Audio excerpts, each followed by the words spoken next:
Welcome to another reading of Lord Mayhare. We're on page 2995. The chapter heading is Mononosh.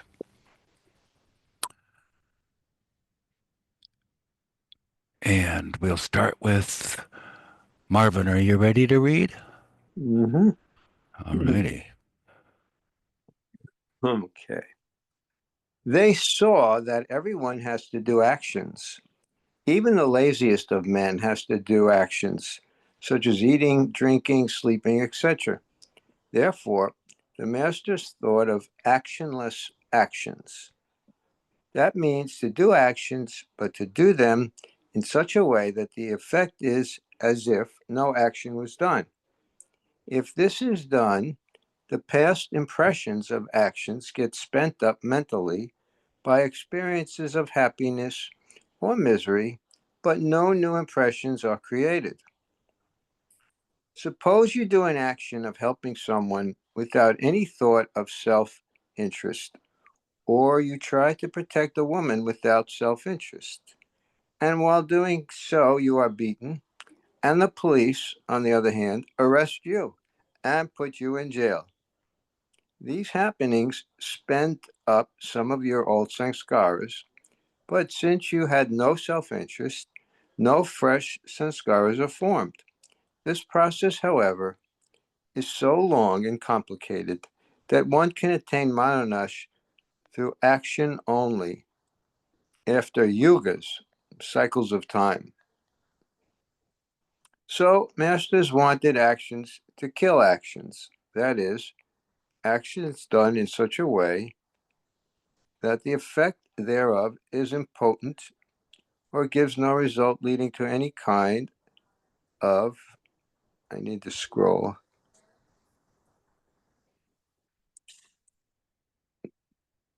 any kind of binding. Okay, let me just read that again. That the effect thereof is impotent or gives no result leading to any kind of binding. For example, a scorpion by nature wags its tail and stings anyone who comes near it. Now, suppose the scorpion's dangerous stinger is broken and removed. The scorpion goes on wagging its tail and continues to behave as before, but the action is rendered impotent in the matter of its dangerous results. That is, the bad effect of actions is removed. If actions are to be without binding, the effect leading to the binding has to be eliminated. The world and its activities are really worthless. Actions continue, whether they are good or bad, and therefore the Master said, act in such a way that the actions do not bind you and impressions are not created. This is almost an impossible task, as about to be explained. There are three ways by which actions can be done without creating impressions and the consequent bindings. First, to act, but having absolutely no thought that you are acting. This must be a continuous process. That means that the ego does not give even one moment to the mind to exert its influence. In fact, you act for others and not for yourself. This selfless action, which is also called selfless service, is also almost impossible because the moment you think I am serving others, I must help, I must uplift a certain cause, you are caught. And for leaders, it is very risky unless this thought about themselves is given up 100% continuously. This point may be explained further. If a leader asks others to sacrifice everything for some cause with the best of motives and with no self interest, but fails to do so himself continuously 100% without any thought of self, then the result is disastrous. All the sanskaras of the whole group fall on him, and even his followers are caught in the impressions, even though they might have acted with the best of intentions. A similar disaster occurs in the case of a guru and disciple, if there is any thought of self on either side. Even pity for others should not be there. In short, when action has to be effectless, then it must be done without self-interest, which is almost impossible. The second way is that whatever you do, good or bad, you dedicate it to the master. You dedicate it to God or your master. This is also almost impossible because the dedication has to be continuous without a moment's break.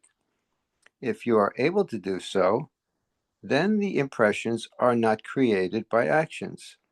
But if there is a break, even once, the reaction is disastrous and all the sanskaras gather on you. The third way is to do whatever you are asked to do by one who is free from impressions and whose mind is destroyed. Such actions do not bind you. This, too, is most difficult. You must have 100% unflinching faith in the master. Even a moment's doubt is fatal. Krishna had to convince Arjuna that he was in every being and that none died. All were dead already. Then what Arjuna did was action without action. These three ways are thus almost impossible to attain. So how should one act? To be involved in mere sansar, worldly matters, with your wife, children, business, etc., and to act results in getting bound with hooks of iron. But submissive, weak, and loose impressions are created by actions which are done without self-interest, even if at times thoughts of helping others or pitying others come into the mind as mentioned. Mind's part is to make the ego, through the body, feel false and to experience the sanskaras. But when the mind sees that the false ego is not so ready to accept its dictatorship, then the impressions formed by actions of this type are weak. Such actions are therefore eventually of help towards attaining Manonash.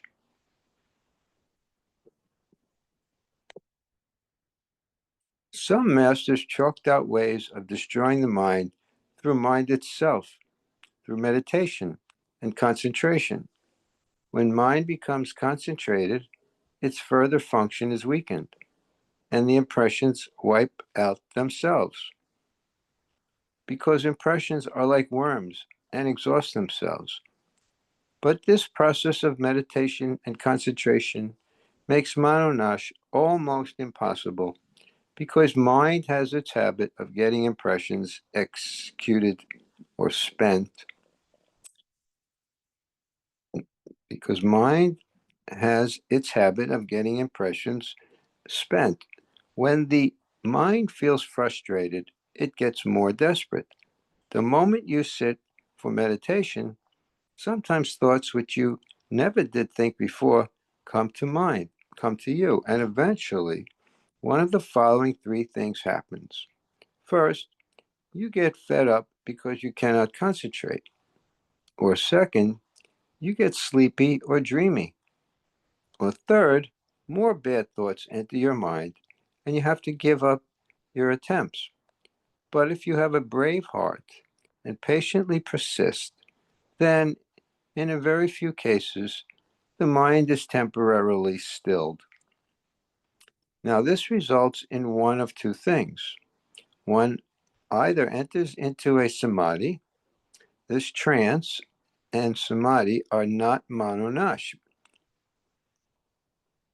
Samadhi becomes a profession in some cases, and trance becomes like a dope. One gets addicted to it. One enjoys the trance, but it is temporary. There have been cases of those going into samadhi, and while coming down to normal consciousness, their first thought is the same thought which they had while going into samadhi. Thus, if they had thought of money before entering into samadhi, they get the same thought of money while coming out of it. Some master thought that the best way was to forget oneself and to give the mind no chance of having new impressions. The question is one of how to forget oneself? The answer is through devotion, bhakti yoga. When one is devoted 100%, then one forgets oneself. But this is also practically impossible because such devotion and forgetfulness have to be continuous. Hafez has said, if you want the presence of the beloved, do not absent yourself from the memory of the beloved. You must not be, even for one moment, without this devotion, without this self-forgetfulness, which is almost an impossibility. This is the path of devotion, or bhakti marg. Therefore, one master has said, one moment with the master is better than 100 years of sincere piety. Footnote. On another occasion, when Baba cited this quote, he said, 100 years of prayers instead of piety. Some masters thought that the mind must be diverted if it is to be killed. Mind makes the ego say, I am body. Therefore, make the mind say, I am not the body. I am not this. I am not that. I am God. Now, this too is almost impossible because mind has false impressions. And to make this false mind say what it feels to be false is like a hypocritical act. Thus, for example, the mind knows that it is Mr. So-and-so. Now, if this person's mind says, I am not a human being, but I am God, then at that very moment the mind feels that it is lying. The result is that this tires out the heart, emotions, and love. The mind cannot do actionless actions since it says, I am God. What have I to act for? Mind cannot forget itself in devotion because it says, I am God, whom to pray to. So, Manonash is impossible. But if selfless action, even if not perfect, is persistently done, a stage is reached when mind is permanently at peace. It sees God, but it is not yet destroyed. If through bhakti, a stage of devotion is reached by which constant devotion is attained, then this peace of mind and seeing of God comes. So if one says, I am God, I am not the body, and persists in this saying with 100% faithfulness at the cost of everything, then this peace of mind is achieved. But for Manonash, there is always one thing. One who is free can uproot the minds of others, even of the masses. Even the avatars had to have such perfect ones to uproot their minds. Footnote. What is meant is that even the avatars have to have the help of the five perfect masters to lift the veil and, quote, annihilate, unquote, the gross conscious mind created by the Vijnani Sanskaras they have when they incarnate as the avatar.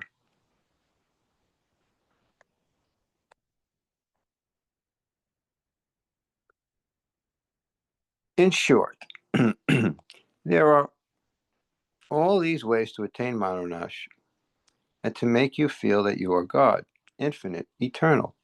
But it is rightly said that when you cannot step out of your nature, how can you aspire to enter the threshold of the beloved? Following different paths, different people encounter different difficulties. Some who do not know the technique of meditation become mad. Some say that they should not even see a woman. They get so nervous about it. The fact is that we are God, but we are misled by this shameless mind. The mind is so shameless that the more you wish to get rid of it, the more you become entangled in it. Just as when you try to take out one foot from the mud, your other foot gets more deeply stuck. All the same, you have to get rid of this trouble.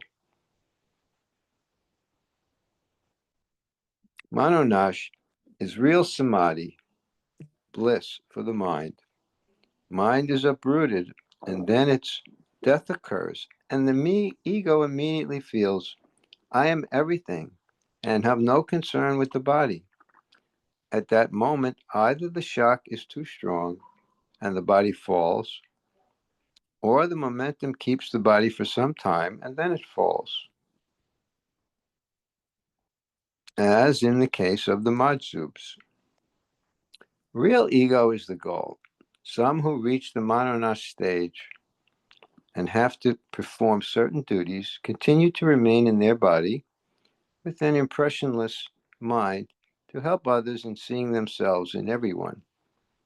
Call it impressionless mind, call it real I, call it transformed ego, or call it real mind.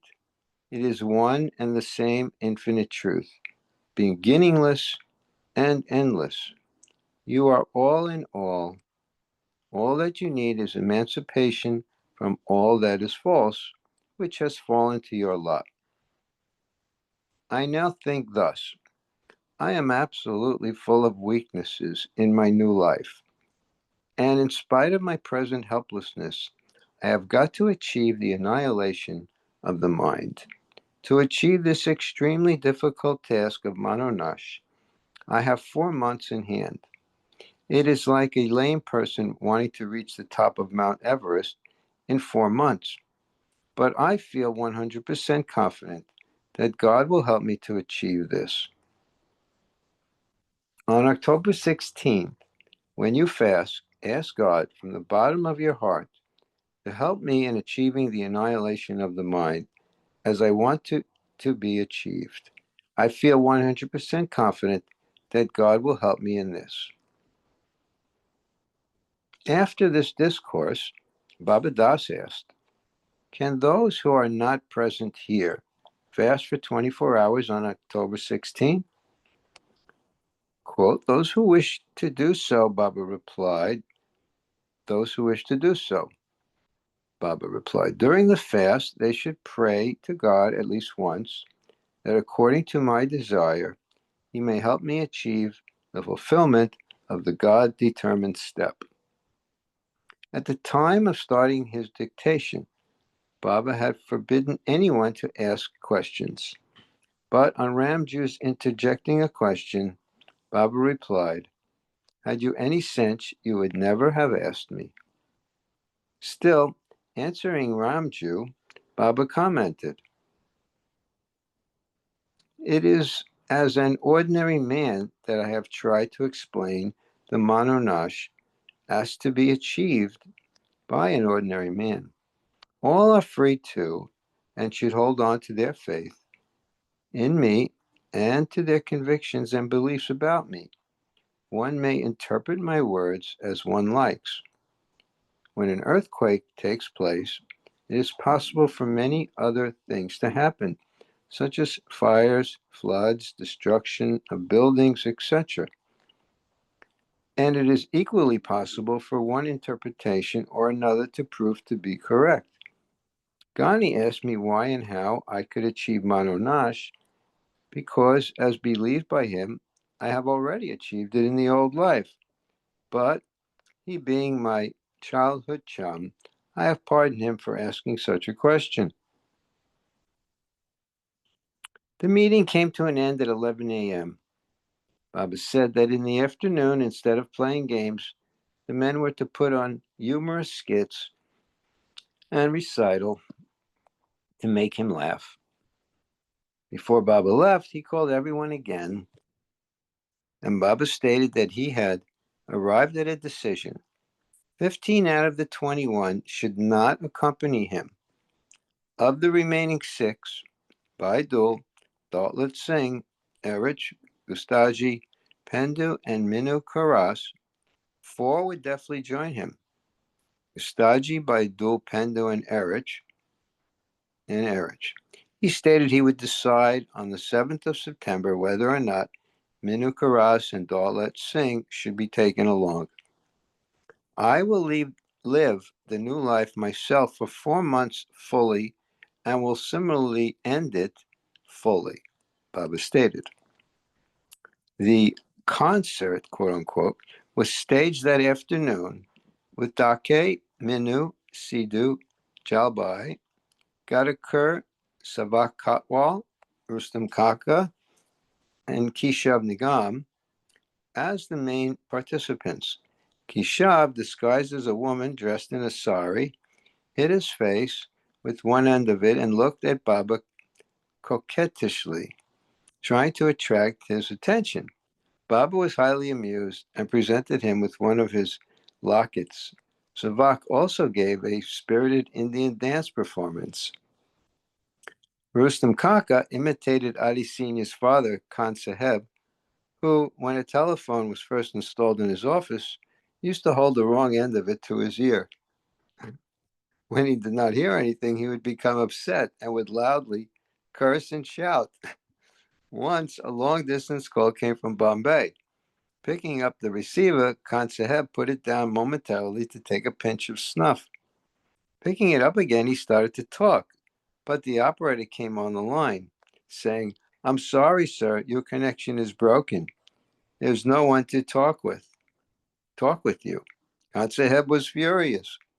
"No one to talk with me? I've paid for this damn telephone, and it is not for conversation. And if it is not for conversation, what the hell is it for? You'll have to talk with me. Speak up." Rustam Kaka's imitation amused Baba greatly.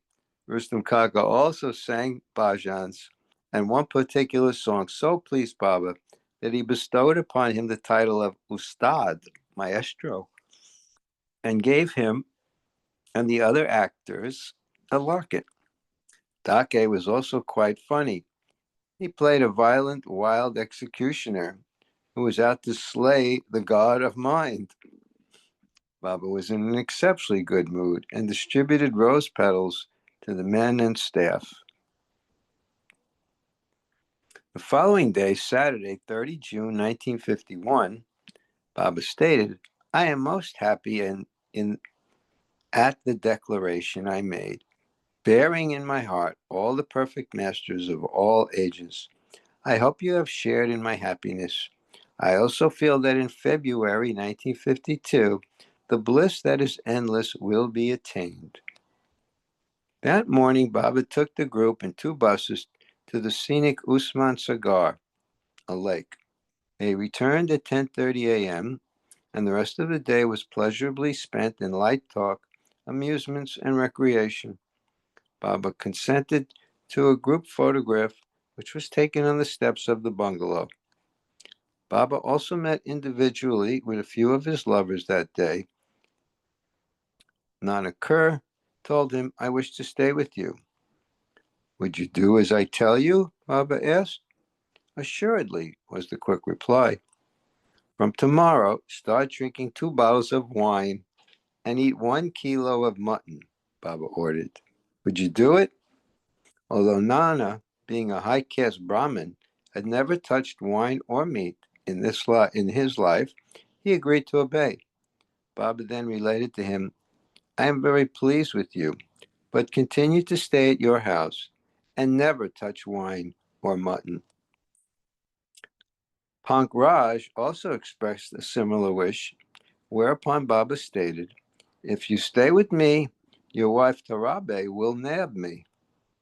"She will agree," Pankraj pleaded. "She won't create trouble. She loves you." "All right, do this. Go back to Nagpur and visit a prostitute daily for 2 months. Also, drink a full bottle of wine every day. Could you do this? If you do it, I will keep you with me." "I will think it over and then reply," Pankraj said. "He who thinks never accomplishes anything," Baba warned him. "Just go on staying with your wife and never have anything to do with either prostitutes or wine." Thus, the Hyderabad meeting came to an end, and those invited left for their respective homes throughout India. The large photo of the whole group, it looks like.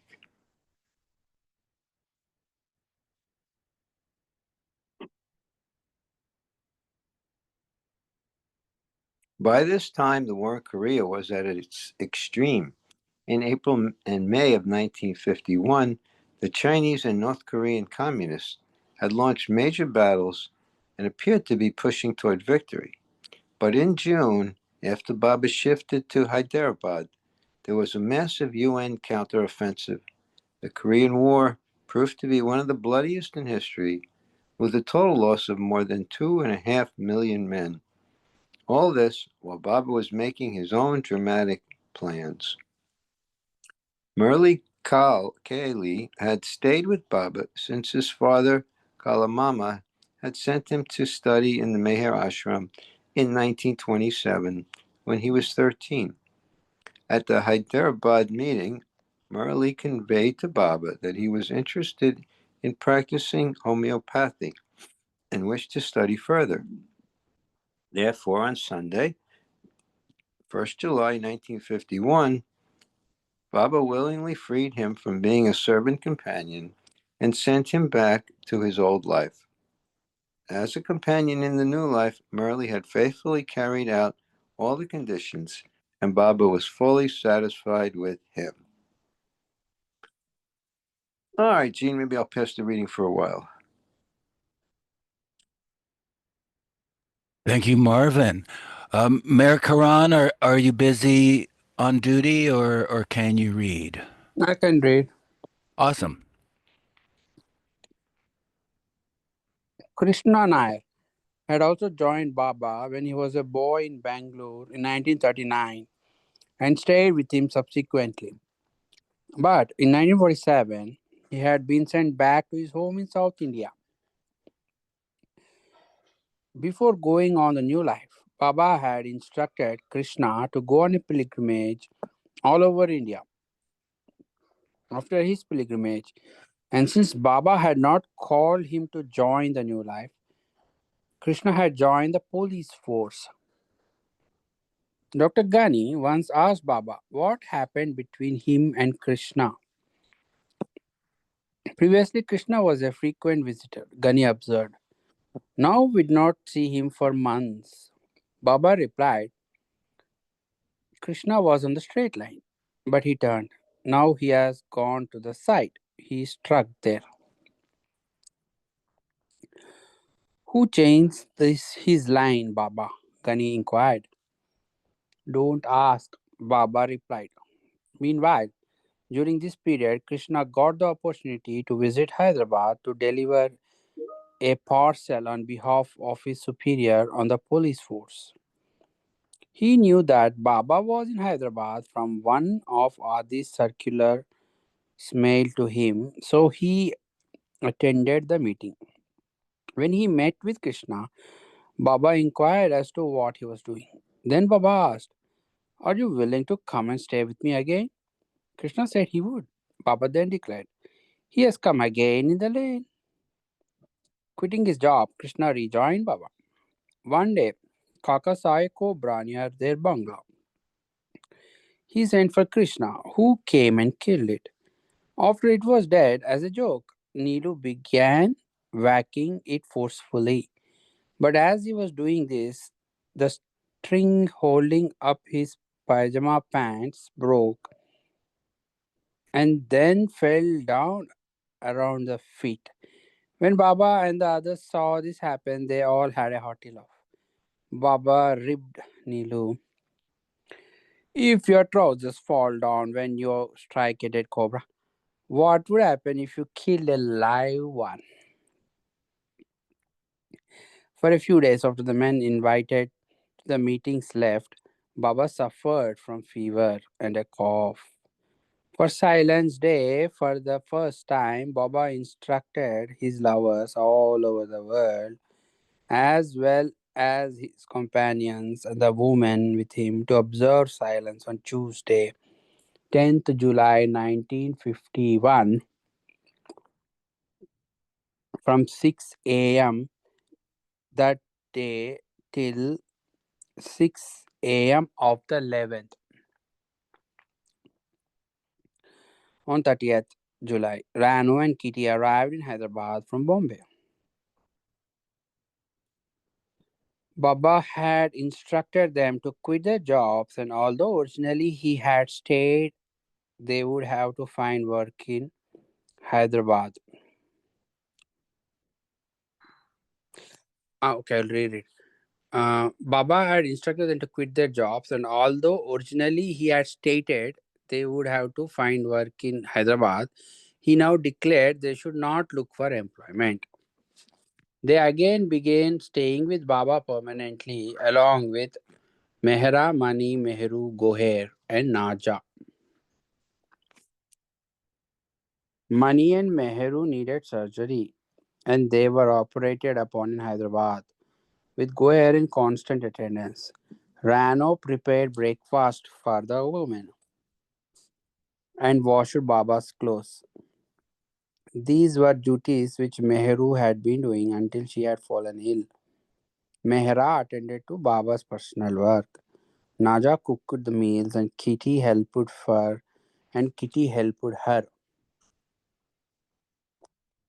Mani's condition became serious, so Baba would make Rano phone the hospital often, inquiring about her. On Tuesday, 31st July 1951, certain instructions were issued and said to the following 5 close lovers. Meherji Kakaria of Baba, on October 16, 1951, be at the Udwara Fire Temple along with a poor posse from the area. Keki Desai of Delhi, on October 16, 1951, be at Khwaja Sahib Moinuddin Chishti's tomb in Ajmer with a poor Muslim from the area. Wasdeo Kane of Delhi, on October 16, 1951, be at Krishna's temple in Madura with a poor Hindu of Madura. Gaya Prasad Khare of Rat, on October 16, 1951, be at the Buddha temple in Sarnath with a poor Buddhist or Jain from Sarnath or Banaras. Viswanath Haldankar of Kolhapur, on October 16, 1951, be at the Cathedral of St. Francis Xavier in Goa with a poor Christian of Goa. The 5 men were further instructed. Both you and the local poor person should observe a fast. Tea and water may be taken as many times as desired for 24 hours from the morning of October 16 and recite the prayers to be given in the designated places. Both take a bath on October 16 before the prayers. Both can recite the prayer in the language of your choice. The poor person should be paid the sum of rupees 101. You can leave the place on October 16th after the prayers have been recited by yourself and the poor person. Understanding the importance of the work he was giving them, Baba urged them, do the duty at any cost. Baba wished to go into seclusion and he issued these 5 specific points for the selection of a suitable spot. The place must be away from the city. It should either be on a hill or close to the sea.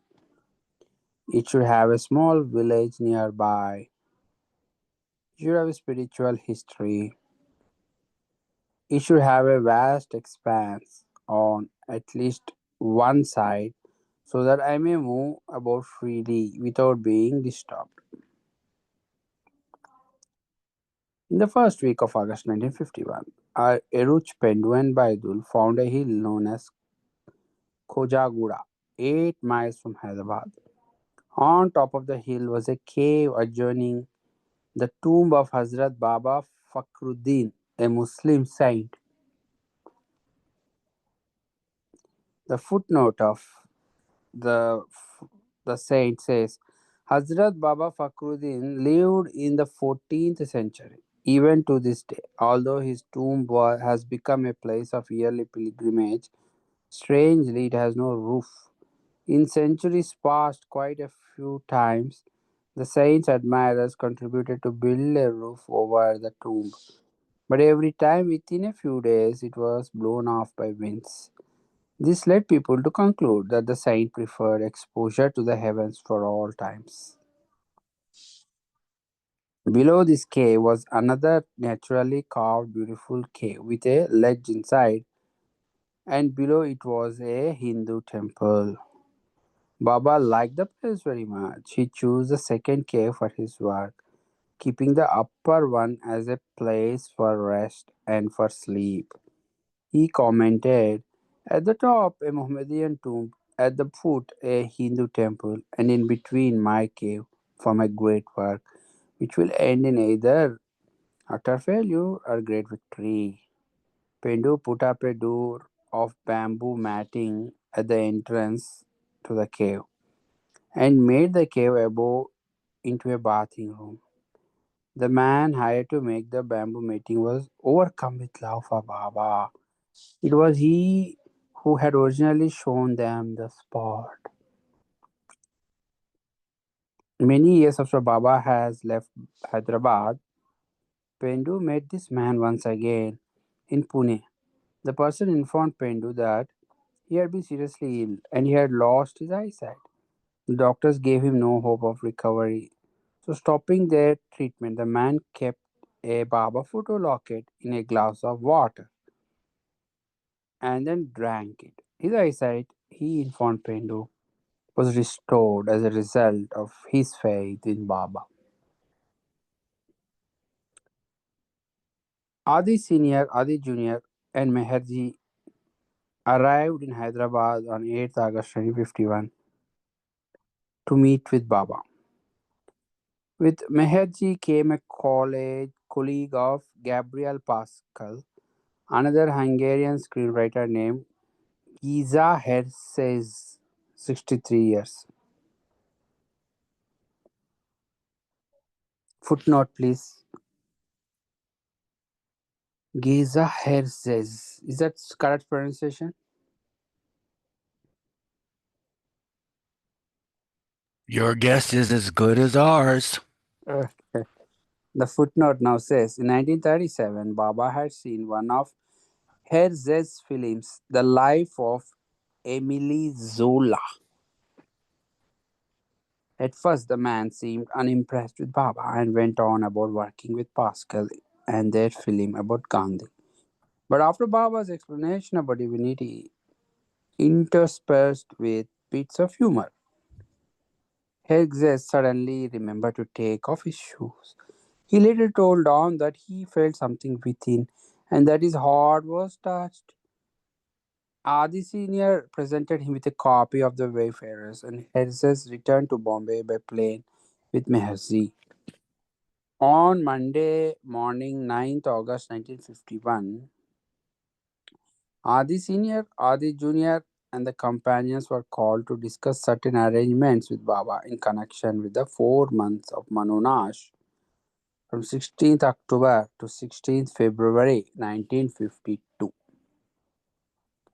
At the outset, Baba again emphatically made it clear, to achieve the result I desire, I will be absolutely free to do as I like and as I think fit and proper. I will also be at perfect liberty to change my plans at any moment, depending upon my mental state and mood at that particular moment. These 4 months were divided into 4 stages. The first stage, lasting 30 to 40 days, was to be spent on Kojaguda Hill. The second of a further 30 to 40 days was to be a foot journey from Hyderabad to Aurangabad. The third was to be at Kuldabad, contacting Mas.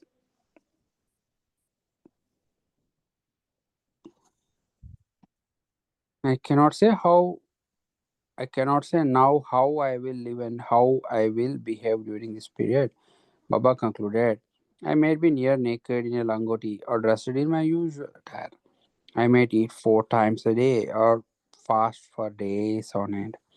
I will not be doing any of this deliberately, but as God directs me to do. Baba indicated that from Aurangabad he would go somewhere else for his seclusion work. He explained, by the end of the third stage, my physical condition might be such that my body might be on the verge of dropping.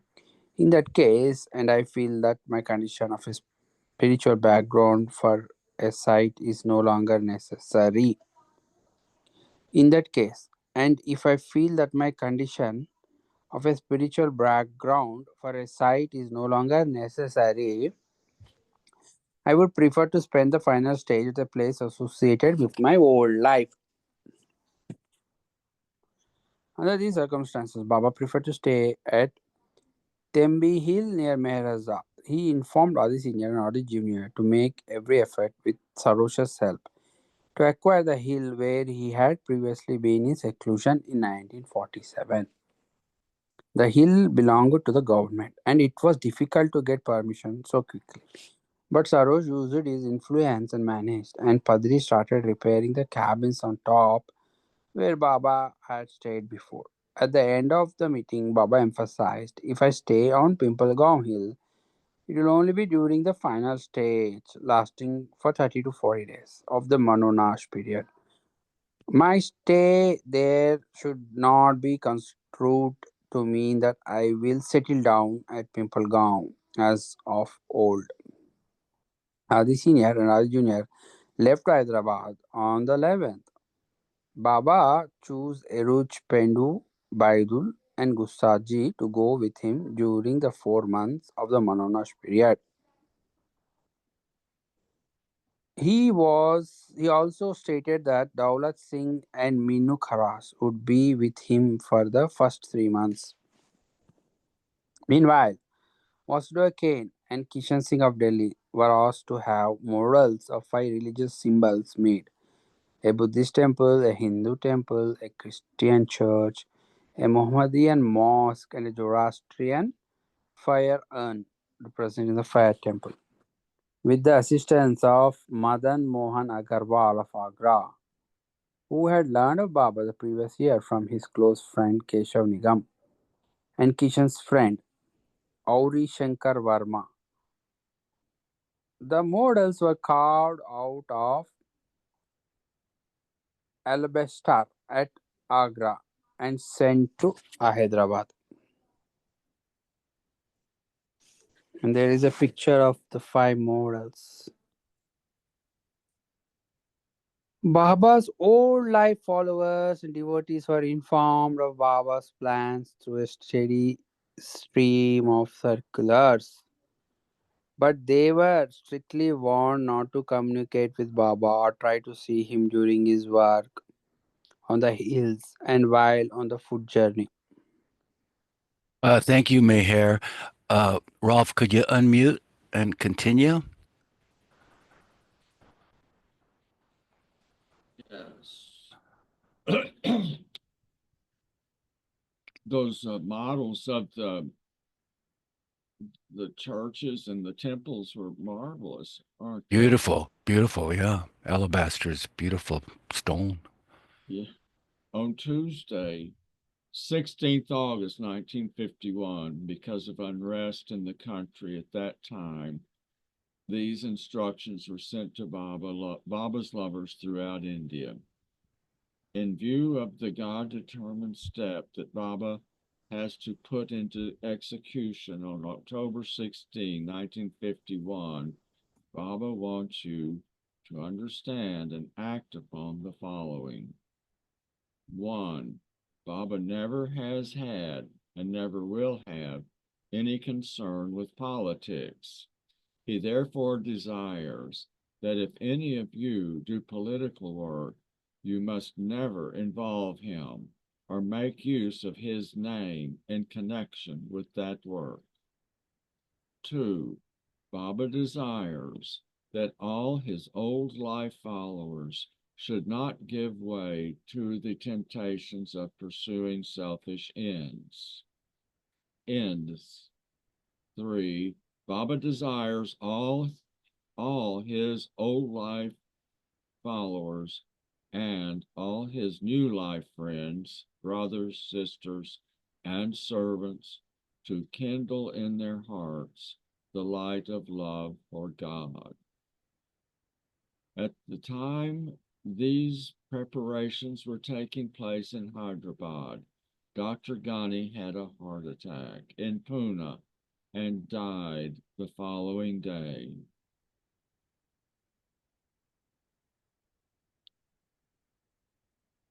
August 20th, 1951 at 7 p.m. at the age of 57. Although Ghani was on oxygen and unconscious at the time of his death, even in that critical state, he was continuously muttering Baba until he passed away. Adi immediately cabled Baba, and he and Ramju drove to Pune the next morning for Ghani's funeral. I guess that means Adi and Ramju, right? Was Ram, and so Hard to say. Hearted, yes. Sarosh for Ghani's funeral. Sarosh, Nariman, and Mayurji also attended, as well as a number of close lovers from Pune, whom Ghani was instrumental in bringing to Meher Baba's feet. Baba had gone.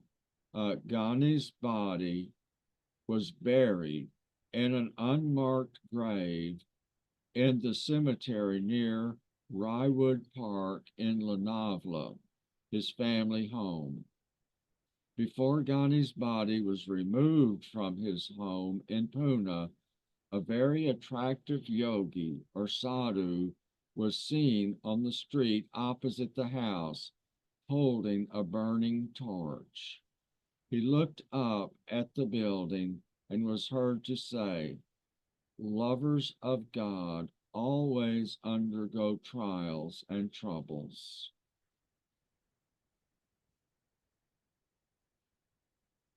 Baba had gone to see a cricket match on the morning of 20 August. He cabled Adi on the 22nd. Although Ghani has physically passed away, he will not let me live in peace until he sees me as I am. Baba instructed Adi, Sarosh, and Ramju to assist Ghani's wife in cleaning up the family's affairs. On the 24th, Baba paid this moving tribute to his childhood friend. Of the many things I have had to renounce and suffer in this new life, the passing of Ghani is among the greatest. I have felt a sense of loss at the passing of all those men and women of India and the West who were my disciples in the old life and my lovers of all time. But this sudden wrenching away of Ghani is a disaster for me. The more cruel because it came at a time when the new life's consummation is so near at hand. To me, more than any of you, Ghani was unique. And of all the work that still remains to be done for me by others, there is much that could have been done for me by Ghani and no one else. That big, excuse me, forgive me just a moment.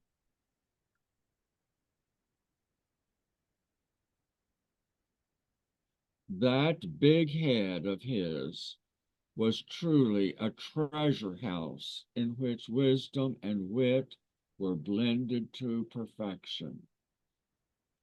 We were intimate friends since our earliest years, and no one knows better than I how courageous and how loyal and loving was his heart. To me, therefore, Ghani is irreplaceable, both as a friend and as a tool for my work. Those of you who were at the meeting at Hyderabad on June 28 will remember that Ghani read out the explanation to my declaration and also the declaration itself.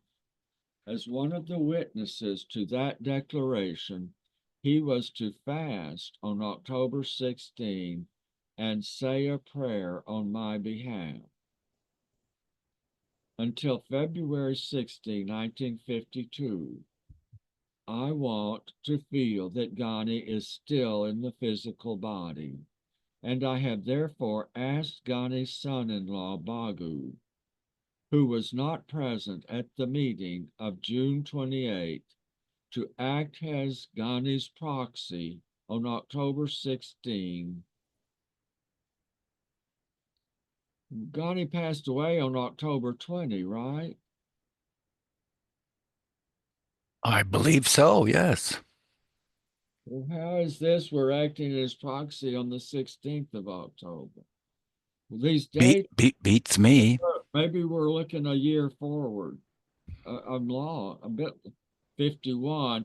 Ghani died October 20, 51.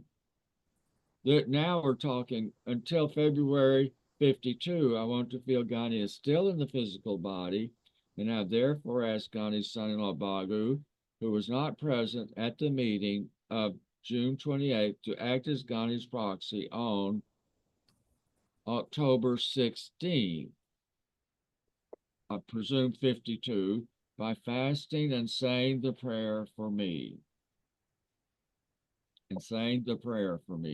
Ramju has been instructed to convey to Bagu such a full and vivid picture of the meeting that he will feel himself to have been actually present at it. In this way, Ghani's duty as one of the witnesses to my declaration will be fulfilled.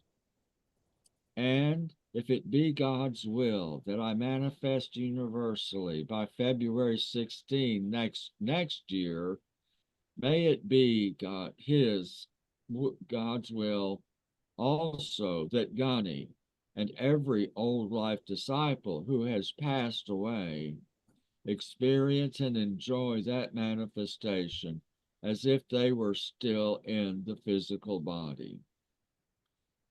Our age saluted Baba's Langoti Dost, childhood friend. Langoti Dost interprets as childhood friend. Oh dear doctor, our profound salutations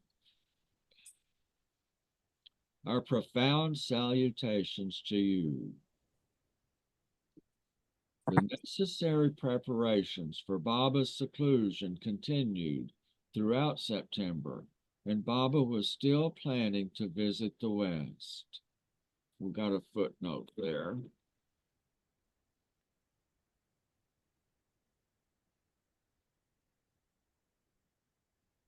A new Indian passport was issued on 29th September 1951. I presume that was for Baba, the West. Although Baba had stated that from October he would stop corresponding with everyone, he appointed Duncan to correspond with Eleanorina, Elizabeth's and Norina's names as one name, about the upcoming visit to America. A footnote, on Tuesday, 2nd October, footnote, Duncan was also sent to Ahmednagar in mid-October to arrange for the group's passports. On Tuesday, 2nd October 51, Baba sent them the following telegram. Eleanor Kidd, I presume.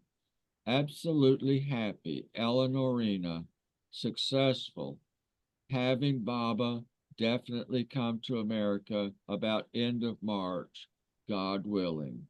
Deepest love. A close quotation. After the telegram was sent, Baba dictated a letter also and ended it, quote, So now, you beloved lovers of Baba, be happy that at last you have made it you have made it possible for me to come to the West. Yeah, spilled all over. A curious encounter occurred before leaving Hyderabad.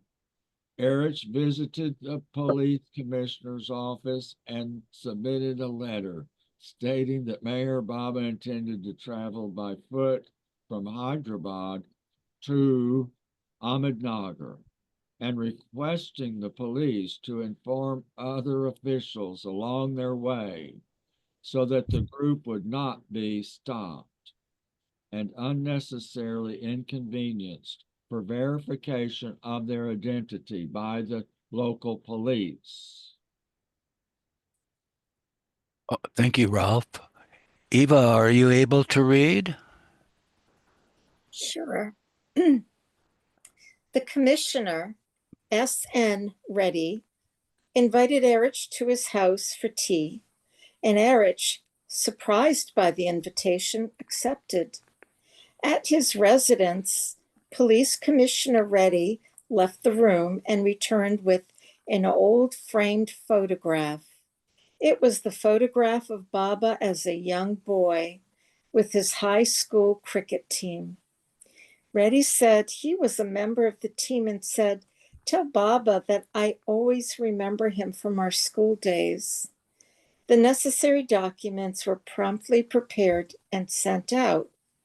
From then on, not only were Baba and his men allowed to travel freely in every town in the area, but also in every obscure outpost, the local police had been informed not to stop them. Minu Karas and Daulat Singh arrived in Hyderabad as instructed, but Minu was so severely ill he had to be hospitalized for a few days. Because of his poor health, Baba sent him back to Karachi on the 14th. Pendu completed the required arrangements on Kojaguda Hill. On 10 October, Baba took the women in the morning to see the cave. On the 13th, Pendu, Gustaji, Baidu, and Daulat Singh went up to stay there and clean the caves prior to Baba's arrival. Erich drove them with the luggage and the 5 religious models. The car was parked near the top of the hill, and the companions went to inspect the site while Erich locked the car. As Erich turned away, suddenly the car began rolling back down the hill. Erich ran after it as fast as he could, but the car was rolling rapidly, twisting and turning, and, as Erich described it, leaping over small boulders in its path. Erich was certain it would be smashed, and he was especially worried about the fragile marble models inside the dicky, which is the trunk. Finally, the car stopped in a muddy paddy field. Nearing it, Erich saw that, except for a broken windshield, no other damage had been done. The models were intact. The car could easily have been badly dented against the rocks and could have fallen into a ditch that was on one side. Later, when the incident was described to Baba, he merely chuckled. On Monday, 15 October, 1951, Don's car was decorated with flowers, and after bidding the women goodbye, Baba left for the hill at 2:30 p.m. Vishnu, Nilu, and a Mohammedan priest accompanied Baba, and Don drove. They reached the top of the Kojaguda Hill half an hour later. A prayer was offered, after which Vishnu, Nilu, Don, and the priest returned to Hyderabad, leaving Erich, Pendu, Gustaji, Baidu, and Daulat Singh on the hill with Baba. In the evening, the sky burst into a rainstorm. Tears at the thought of the unimaginable suffering the beloved would have to pass through during his Manonash. On the 16th, Baba and his companions fasted on the hill until 8 o'clock the following morning. In the Dargah of the Muslim saint, all the companions stood silent with Baba as Erich read the following prayer 5 times, changing it each time with a different name of God and the avatar. O Ahura Mazda, Allah, Paramatma, God, in the name of your infinite greatness and in the name of your beloved self, Zoroaster, Muhammad, Mustafa, Avatar Krishna, Avatar Buddha, Son Jesus, and in the name of all prophets, avatars, perfect ones, and saints, and your lovers. Mayor Baba beseeches you to help him carry out successfully his 4 months' work beginning from today. The 16th October 1951, and asks you in all humility to have his desire fulfilled and the ultimate object achieved by February 16, 1952. On the same day, 16 October, the same prayer was being repeated at 5 of the holiest places in India. In accordance with Baba's orders, Maharaji was in a Zoroastrian fire temple in Udwada. Keki Desai was in Inudin, Chisti's tomb in Ajmer. Wasdeo Kain was in Krishna's temple in Mathura. Gaya Prasad Kar was in the Buddhist temple in Samath, and Vishwanath Haldamkar was in Francis Xavier's church in Goa, Basilica of Bone Jesus. Each man had been ordered to fast and recite the prayer. Likewise, at 4 separate locations in Hyderabad, Baba had given the same instructions for Nilu to be in a Buddhist temple, Vishnu in a Hindu temple, Kaikobad in a fire temple, Don in a church, and selected Muslim priest at a mosque. All this was occurring simultaneously as Baba began his seclusion. When it was time, Baba had the 5 alabaster models representing the 5 religions brought into the Dargah, and he sat alone inside with them in seclusion from 8 p.m. to 3 a.m. as the companions kept watch outside. 2 days later, on the 18th, Baba sat from 8 a.m. to 3 p.m. in his cave on the hill. On the 20th, he sat in seclusion in the Hindu temple below the cave from 6 a.m. to 9 a.m. On 22 October, Baba communed in his cave with the High Must named Ghulam Hussain, whom Baidu had brought. And footnote. It's time you learn before you put things in the laundry. Baba had worked with Ghulam Hussain before in 1945. Make sure you don't have anything in your pocket. Just one, I usually do. I will be more careful. Let me mute Marvin and his missus. Go ahead, Eva.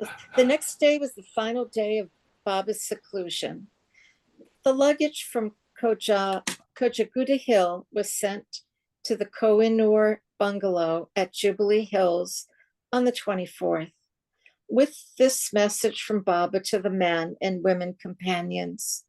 I am well, and my work in the cave has been 100% successful.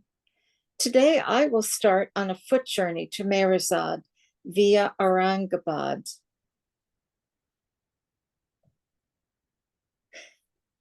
On Wednesday, 24 October 1951, Baba left Kojaguda Hill at 3:30 in the afternoon to start out on the last foot journey he would ever undertake. A bullock cart was hired to carry the remaining luggage down the hill, and Pendu drove it. Baba set out in advance with Erich, Gustaji Baidu, and Daulat Singh. Pendu had been instructed to keep a bag full of loose coins ready for Baba to hand out to poor people he met on the way. But that day, Pendu kept the money with him in the bullock cart, as Baba had already left. Soon he came to a nala, a riverbed, full of water. He sent the bullock cart across it, and Pendu crossed by another way to avoid getting wet, thinking he could catch up with the cart on the other side. But by the time he reached the other side, he could not find it. Since the money bag was in the cart, he became anxious and started running. A large snake was passing through the grass, and fortunately, Pendu saw it and jumped over it unharmed. After recovering about a mile, he met Baba and the men, and Baba inquired about the bullock cart. Pendu said he was trying to find it and ran off in another direction.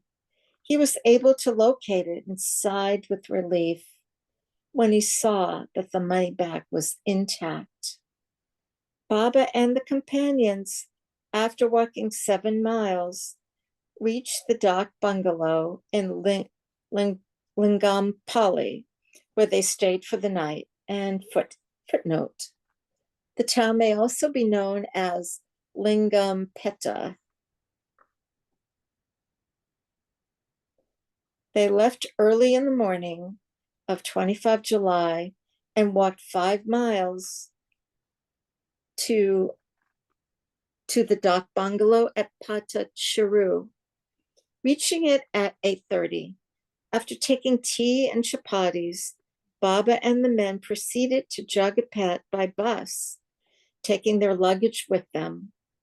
Along the way, Baba continued to seek the blessings of musts and to do his work with them. Not finding any must in Jogapet, they went on to Sangareddy, where they spent the night.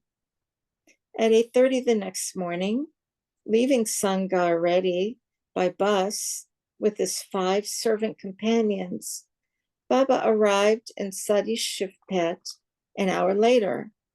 He worked with a very good must that day and rested there for the night.